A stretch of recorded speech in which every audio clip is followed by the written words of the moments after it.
அனைவருக்கும் வணக்கம். இன்றைக்கி சேடிக்க சீரியலில் என்ன ப்ரோமோன்னு பார்ப்போம். முத்து வந்து மீனா 2 பேருமே நகையெல்லாம் எடுத்து அவங்க அப்பா கிட்ட காட்டுறாங்க. இது வந்து கவரிங் நகையாப்பா, இது எப்படி மாறிச்சுன்னு எனக்கு தெரிஞ்சாகணும், நீயே விசாரிச்சு சொல்லுப்பா அப்படிங்கிறாங்க. விஜயை பார்த்து கேட்குறாங்க, என்கிட்டக்க எதுக்குங்க கேட்குறீங்க அப்படிங்கிறாங்க. ஆமாம், அந்த நகை உங்ககிட்டக்க தான் இருந்துச்சு, அப்போ உன்கிட்ட தானே கேட்கணும் அப்படிங்கிறாங்க.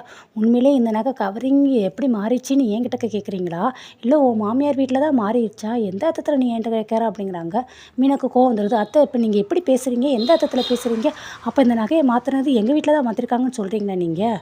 எனக்கும் அதே டவுட்டு தான். நீ அசால்ட்டாக சீக்கிரமாக நகையை கேட்டோன்னே கழட்டி கொடுத்துட்டியே, அப்போ இது கவரிங் நகை தானா, இல்லை உண்மையான தங்க நகையா அப்படிங்கிறது இப்போ தானே தெரியுது. அது கவரிங் அப்படிங்கிறதுக்காக தான் சீக்கிரமாக கட்டி கொடுத்துட்டேன் அப்படின்னு விஜயா சொல்கிறாங்க. விஜயா, நீ என்ன பேசுகிற அப்படிங்கிறாங்க. ஆமாங்க, இது கல்யாணத்துக்கு வாங்கினது தான், ஆனால் அவள் இது இப்போ தானே என்கிட்ட கொடுத்துருக்கா. அதுக்கு முன்னாடி ஃபுல்லாக அவள் தானே கழுத்தில் போட்டிருந்தா. அவங்க அம்மா வீட்டுக்கு ஒரு அடிக்கடி போயிட்டுக்கிட்டு வந்தா. ஸோ அவங்க அம்மா வீட்டில் என்ன நிலைமையோ என்ன அவசரமோ திடீர்னு அவங்க அம்மா வீட்டில் இவளே கொடுத்து நகையை அடமானம் வைக்க சொல்லி ஒரு வேளை சொல்லிவிட்டு திருப்பி கவரிங் வாங்கி கொடுத்துட்டானா யாருக்கு தெரியும் அப்படின்னு சொல்கிறாங்க. அம்மா, அன்றைக்கி கவரிங் நகை தெரிஞ்சுன்னா அது எதுக்கும் அவங்க கடைக்கு கொண்டுட்டு போய் அடமானம் வைக்க போகிறாங்க, அதேனே அப்படின்னு சொல்லி ஸ்ருதியும் சொல்கிறாங்க. தெரிஞ்ச யாராவது கவரிங் நகையை கொண்டுட்டு போவாங்களா அப்படிங்கிறாங்க. அடுத்து மீனா வந்துட்டு, எனக்கு அந்த மாதிரி அவசியம் எதுவுமே கிடையாது அப்படிங்கிறாங்க. ரோஹிணி பக்கத்தில் வந்துட்டு, இல்லையே, ஒருவேளை முத்துக்கு தெரியாமல் கூட இவங்க ஏதாவது மறைச்சிருந்தாங்கன்னா அப்படின்னா. ரோஹிணி, தேவையில்லாமல் நீங்கள் வார்த்தைகளை விடாதீங்க அப்படின்ட்டு மீனா ரோஹிணி மேலே கோவப்படுறாங்க. இல்லை மீனா, நீங்கள் இப்போ வேறு ரீசெண்டாக உங்கள் ஹஸ்பண்டுக்கு கார் வாங்கி கொடுத்துருக்கீங்க, மாலை கட்டி கார் வாங்கி கொடுக்குற அளவுக்கு சம்பாதிக்க முடியுமா, அதனால தான் கேட்டேன் அப்படிங்கிறாங்க. ரோஹிணி, நாங்கள் ஒன்றும் அப்படி திருட்டுத்தனமாக யாருக்கும் வேலை செய்யணுங்கிற அவசியம் இல்லை, நாங்கள் சொந்தமாக சுயமாக உழைச்சி தான் சம்பாதிச்சு வாங்கி கொடுத்தேன் என் ஹஸ்பண்ட் காரை அப்படிங்கிறாங்க. உடனே முத்து வந்துட்டு, என்ன இப்போனா நாங்கள் எவ்வளோ சம்பாதிச்சோம், என்ன பில்லு அப்படின்னு சொல்லி உனக்கு இன்கம் டேக்ஸ் ரேட் எல்லாத்தையும் காட்டணுமா உனக்கு அப்படின்னு சொல்லி ரோஹிணியை பார்த்து கேட்குறாங்க. இந்த மாதிரி திருட்டுத்தனம் பண்ணுறது, நகையெல்லாம் திருடிட்டு ஓடுறது, பணத்தெலாம் திருடிட்டு ஓடுறது, இந்த வேலையெல்லாம் செய்கிறதுக்கு வேறு ஒருத்தர் இருக்கியா சரியா அப்படிங்கிறாங்க. மனோஜ் வந்துட்டு, டேய், உங்கள் பிரச்சனையில் எதுக்கடா என்ன இழுக்கிறீங்க அப்படிங்கிறாங்க. உடனே டக்குன்னு ஒரு கோவப்பட்டுட்டு, இந்த திருட்டு நகை எப்படி போச்சு, கவரிங் நகை எப்படி வந்துச்சுங்கிறது தெரியாமல் யார் அந்த வீட்டை விட்டு வெளியில் போகக்கூடாது அப்படின்ட்டு மனோஜை பிடிக்கிறாரு. அத்தை, எங்கள் அப்பா வந்து உழைச்சி சம்பாதிக்கிறதுக்கு அளவுக்கு எங்களுக்கு தைரியத்தை கொடுத்துருக்காங்க, நல்லபடியாக சொல்லி கொடுத்துருக்காங்க, யாருக்கும் திருடி எந்த அவசியமும் எங்களுக்கு கிடையாது, எங்கள் அம்மாவும் அப்படிப்பட்ட செயல் என்றைக்குமே செய்ய மாட்டாங்க அப்படிங்கிறாங்க. ஆனால் உங்கள் வீட்டில் ஒருத்தர் இருக்கான்ல, உன் தம்பி திருடி தானே மாட்டிக்கிட்டியா, திருடினதுனால தானே உங்கள் அப்பாவே அவன் இறந்தாரு அப்படிங்கிறாங்க. அவன் ஒருத்தர் இருக்கும்போது அப்புறம் யோசிக்க தானே செய்யணும்னு அண்ணாமலை சொல்கிறாங்க. அவன் ஒரு தடவை தப்பு செஞ்சுட்டான், தப்பு செஞ்சு அவங்க அப்பாவை இறந்து தண்டனை அனுபவிச்சிட்டான், இப்போ நல்லபடியாக படிப்பை படிச்சுக்கிட்டு இருக்கான், அவன் மேலே தேவையில்லாமல் படியை சுமத்தாது அப்படின்னு சொல்லி அண்ணாமலை சொல்கிறாங்க. முத்துவுமே வந்துட்டு, அப்படின்னு பார்த்தா இந்த வீட்டில் வந்து ஓடுகாலியை வச்சுருக்கிறவன் ஒருத்தர் இருக்கேன், 27 லட்சத்தை முழுசாக திருடிட்டு ஓடிட்டியான் ஒருத்தன். முத்து, இப்போ எதுக்கு தேவையில்லாமல் பேசுகிறீங்க, உங்கள் நகை காணா போச்சு, கவரிங்க மாறிச்சுன்னா அதுக்கடுத்து மனோஜுக்கு அதுக்கு எப்படி காரணமாகும், அவர் இப்போ பெரிய பிஸ்னஸ்மேன், அவர் லட்சமாக சம்பாதிக்கிறார், இந்த மாதிரியான சீப்பான வேலையில் அவரெல்லாம் இப்போலாம் செய்ய மாட்டார் அப்படிங்கிறாங்க. இவ சும்மா அவங்க வீட்டில் நடந்த தப்பை நம்ம பக்கம் திருப்பியோட பார்க்குறாமா அப்படிங்கிறாங்க.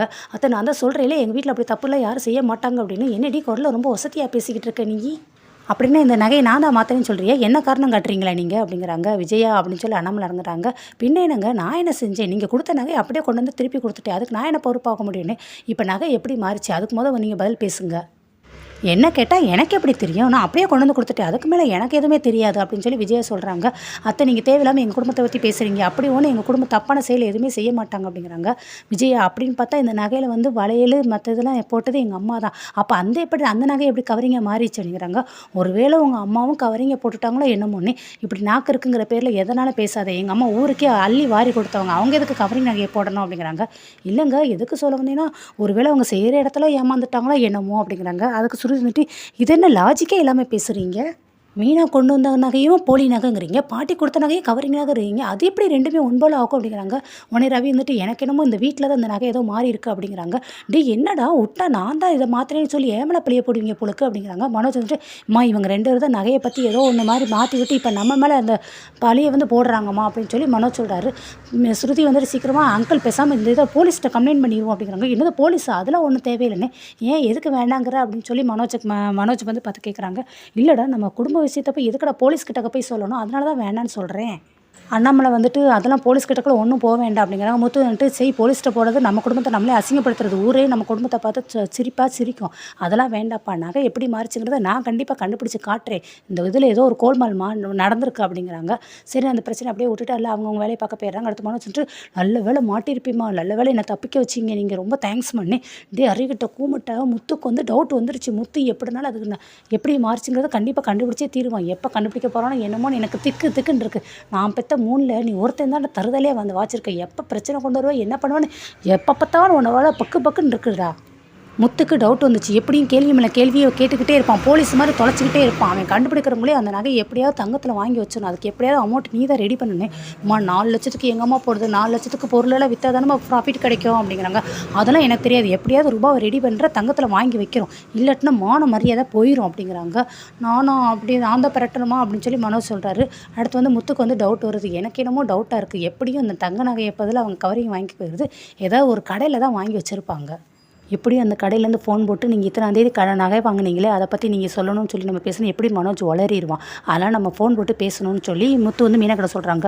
நம்ம பேசணும் எப்படியும் குரலை கண்டுபிடிச்சிருவாங்க. அதுக்கு தான் ஒரு ஆள் இருக்காங்க. நீ யாரை சொல்கிறேன்னு அதான் ஸ்ருதி இருக்காங்களே அவங்க பல குரல் தானே அப்படிங்கிறாங்க. ஆமாம்ல அவள் எல்லா குரலையும் பேசுவாள். சரி நீ வந்து ஸ்ருதிக்கு வந்து ஃபோன் போட்டு ரவியோட ஹோட்டலுக்கு வர சொல்லிடு. நான் அங்கே போயிடுறேன், நீ அங்கே வந்துடு அப்படிங்கிறாங்க. ஸ்ருதி எனக்காக கண்டிப்பாக ஹெல்ப் பண்ணுவாங்க, நான் வர சொல்கிறேன்ட்டாங்க. ரவியோட ஹோட்டலுக்கு ஸ்ருதி வந்துடுறாங்க. என்னப்பா அப்படிங்க மீனா தான் வர சொன்னாங்கன்ட்டு எல்லோரும் மீட் பண்ணுறாங்க.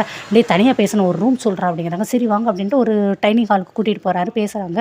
என்னப்பா என்ன அப்படிங்கிறாங்க. ஸ்ருதி எனக்கு ஒரு உதவி செய்யணுன்னே இந்த நகையை வந்து மாற்றினது எப்படியும் அம்மா கிட்ட தான் இவ்வளோ நாள் இருந்துச்சு. ஸோ அந்த மனோஜ் மேலே தான் டவுட் இருக்குது. மனோஜுக்காக என் அம்மா என்னெல்லாம் செய்வாங்கன்னு உனக்கே தெரியும் அப்படின்ட்டு முத்து பேசுகிறார். சரி இப்போ நம்ம என்ன பண்ணணுன்னே அவங்ககிட்ட கடையிலேருந்து பேசுகிற மாதிரி நம்ம ஃபோன் போட்டு பேசணும். ஒரு பெரிய இன்விகேஷன் பண்ண சொல்கிறீங்க. ஓகே நான் ரெடி தான்.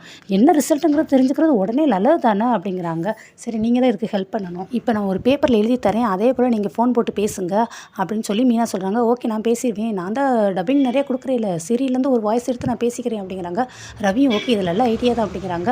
அடுத்து முத்து சொல்கிறாரு. இந்த நகை வாங்கினா நகையை பற்றி எப்படி இது நல்லா இருக்கா இன்னும் சொல்ல ஒரு அனுபவம் கேட்பாங்களா அந்த இதை கேளுன்னு. ஓ ஃபீட்பேக்கா அப்படிங்கிறாங்க. சொல்லுது ஆமாம் அப்படிங்கிறாங்க. சரி நான் அடுத்து அவங்க கால் பண்ணி பேசுறதுக்காக ரெடி ஆகிட்டு இருக்காங்க. இங்கே வந்து மனோஜ் ரோகிணி இருக்காங்க. என்ன மனோஜ் ஏதோ 4 லட்சம் நகை அப்படின்னு என்னமோ சொன்னி என்ன அப்படிங்கிறாங்க. ஐயோ உளறிட்டேனா இல்லை அந்த வீட்டில் வந்து ஒரு சில பிரச்சனை வேறு நடந்துச்சா. ஸோ எனக்கு வந்து பிஸ்னஸ்லேருந்து ப்ராஃபிட் வந்துச்சா, அதை இதே மிக்ஸ் பண்ணி என்னமோ போட்டு உளறிட்டேன் அப்படிங்கிறாங்க. ஓ அப்படியா அப்படிங்கிறாங்க. அடுத்து வந்து ரோஹிணி கால் வருது. அவங்களோட பையன் பேசுகிறான். ஹலோ அம்மா அப்படிங்கிறாங்க. சொல்லு செல்லம் அப்படிங்கிறாங்க. என்ன அதே ஃப்ரெண்டு செல்லம்மாவா அப்படின்னு சொல்லி மனோஜ் சொல்கிறாரு. அடுத்து மனோஜ்க்கு ஒரு ஃபோன் வருது. ஹலோ என்ன அப்படிங்க. குட் மார்னிங் சார், நாங்கள் வந்து ஜுவல்லரி ஷாப்லேருந்து பேசுகிறோம் சார். நீங்கள் வந்து இப்போ லாஸ்ட்டாக பர்ச்சேஸ் பண்ணீங்களே அப்படிங்கிறாங்க. இல்லை நான் எதுவும் வாங்கலை அப்படிங்கிறாரு. இல்லை சார் ஒரு தாலி செயின் வித்து தாலி, ஒரு தோடு, ஒரு வளையல் இதெல்லாம் வாங்கினீங்களே அப்படிங்கிறாங்க. எல்லாத்தையும் கரெக்டாக சொல்கிறாய்வா அப்படின்னு சொல்லி மனோஜ் வேறு பேசுகிறாரு. அதெல்லாம் இப்போ ஆஃபரில் வேறு போயிட்டுருக்கு சார். நாங்கள் இப்போ புது ஆஃபர் போட்டிருக்கோம். ஸோ உங்களுக்கு எப்போ வேணாலும் நகை வந்து பர்ச்சேஸ் பண்ண வாங்க சார், கவரிங் நகையே அப்படிங்கிறாங்க. இல்லை எனக்கு அதில் இப்போல்லாம் எதுவும் தேவையில்லை அப்படிங்கிறாங்க. இல்லை சார் இப்போ நீங்கள் வாங்கினதுங்க அதில் எப்படி இருந்துச்சு, நல்லா இருந்துச்சா, அதோட ஃபீட்பேக் என்ன அப்படின்னு சொல்லி ஸ்ருதி பேசுகிறாங்க. எனக்கு அதெல்லாம் எதுவும் தேவையில்லைன்னு அவன் மாட்டிக்கொள்ளக்கூடாதுன்னு சொல்கிறேன். எஸ்கேப் ஆகிறேன், ஏதாவது பேசு அப்படின்ட்டு முத்து சொல்கிறாங்க. திருப்பி ஸ்ருதி ஆரம்பிக்கிறாங்க. ஸோ மனோஜ் மாட்ட போகிறாரா அப்படிங்கிறத நம்ம நாளைக்கு பார்ப்போம். அது வரைக்கும் மறக்காம நம்மளோட சேனலுக்கு சப்போர்ட் பண்ணுங்கள்.